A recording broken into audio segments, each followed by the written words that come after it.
We will check for signages sa Gentry. Sila yung gumawa. Punta lang tayo dito to pick another design para dun sa BGC natin sa 31 by Gentry timepieces sa BGC. Kaya, samahan niyo kami. What's up guys? Another watch, another day. Today, shopping naman tayo ng signage natin, okay? We're here with Marky. Sinaman tayo ni Marky. Actually, punta dito sa showroom nila. We will check for signages. Actually, lahat naman ng signages natin sa Gentry, sila yung gumawa. Punta lang tayo dito to pick another design para dun sa BGC natin sa 31 by Gentry timepieces sa BGC. Kaya, samahan niyo kami. Yun! Oh, grabe, may Rolex talaga ha. Alam nyo ha.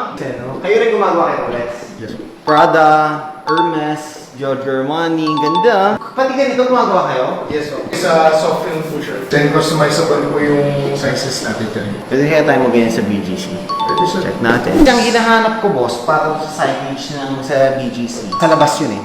So outdoor siya dapat. So kahit na mabasa siya, okay lang. May baseboard siya. Same siya ng mga ganito. Parang ganito siya, Pabilog siya. pero pabilog siya. Tapos nandun yung 31 tsaka yung Gentry by Gentry timepieces. Andun. Yung sa loob naman, we have two signages sa loob. One is doon sa may mini lounge namin and then the one is nasa showroom. So yun naman is sticking out siya.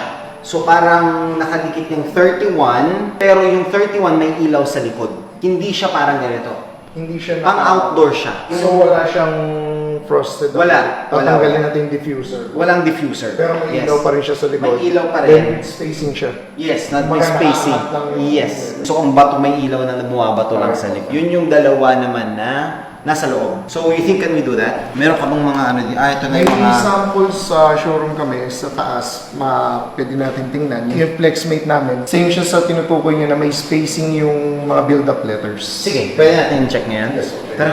So yeah, something like this. Kasi yun, ang mangyayari, buong plate siya na Yung Lancome ko sa baba na gold na nakita yung nasa ilalim ni Rolex, yun same po siya. for the yung by Gentry Yung by timepieces. Is eto, parang umiilaw rin. May plate siya eh. Yes po. Tapos yung may ilaw doon yung pinaka-text Yung na harap, natin. yung text. Pero may bato pa rin na ganito sa loob. Sa likod. Kasi nakaano pa rin siya. eh. Yes, pwede rin. Okay. Ano yung mga ano dito? Yung mga showroom mo dito? Sa Flexmate po, then ito is sa Mazina, mga indoor furnitures, then mga Italian, then is glass enclosures, yung mga pang CR, bathrooms. Parang one-stop shop kayo dito. Yan is mga customized chandeliers. Tingnan nga natin yung customized chandeliers.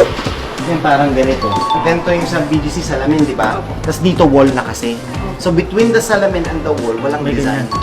So balak kong lagyan ng ganyan. Oh, ganda nito. Hi! I'm Jonathan. Hi!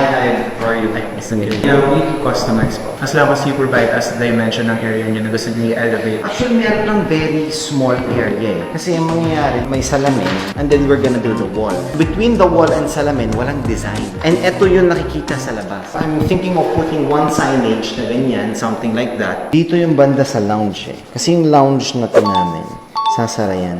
Dito kasi, outdoor na eh. So itong 1, 2, 3 na panels, magiging may wall siya. Ito, visible yung inside kasi showroom to eh. Yung 1, 2, 3 na to, pader na yan ang nasa likod. So I want to have some design dito. So if I were to put some designs na ganon, something like this siguro. Tapos may signage lang kami doon.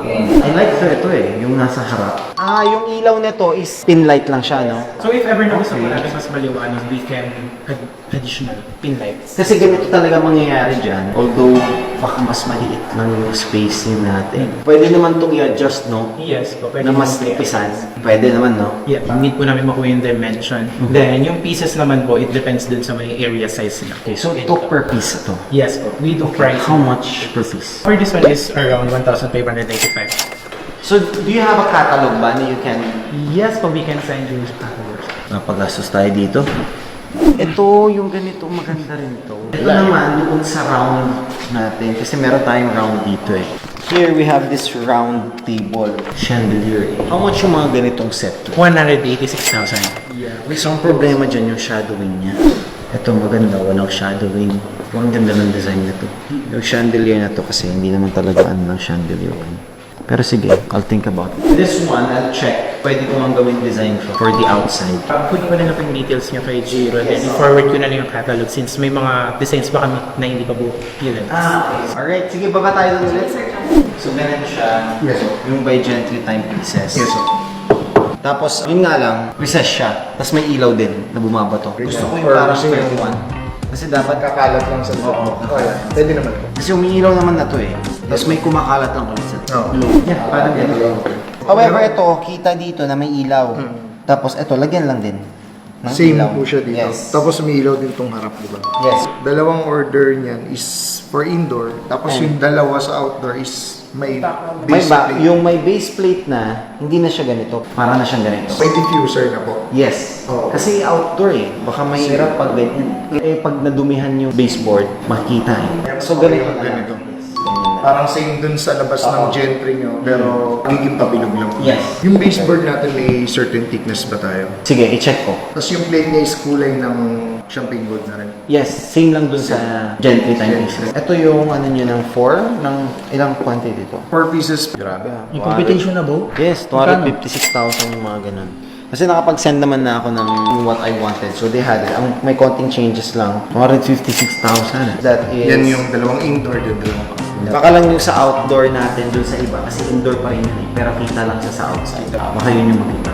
If ever na ma-finalize nyo na po, we can do a site visit din naman. Para mas Sige. ma-double check natin yung sizing. So guys, dito naman tayo. Tayo kay FlexMate. Anong mga meron kayo dito, boss? More of our items here is for wall cladding. So, meron tayo, sir, PU. Sa inyo din? Sister Kanila brands din. nila po. Ah, sister Yes. company, sister brand. Okay. Ah, so parang tiles siya. Pero ganito. For example po, for this material na PU, ito po yung mga one size niya. Different designs for one Oh. size. Parang ganito, sir.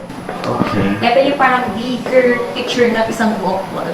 Hindi siya ganong katigas na, pero ang ganda ng design. Inisip ko kasi para dun sa wall, di ba, yung kung saan yung signage, nasabi ko yung pang fourth na signage, na may salamin tapos wall.